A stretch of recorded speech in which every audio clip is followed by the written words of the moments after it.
Alright, so I made a big mistake. Nothing I can't recover from.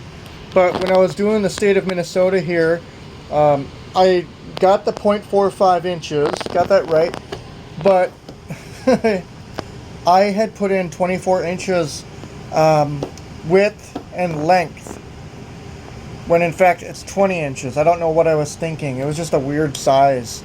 I just thought, hey, 2 feet by 2 feet. Well, not only did I position this too far up, it would have worked had I not positioned it too far down, but I'm missing 4 inches up here.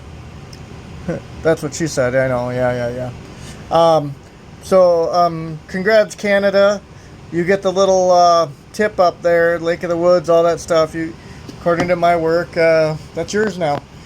It was going to work beautifully. I mean, look at this. This is good. Good stuff here.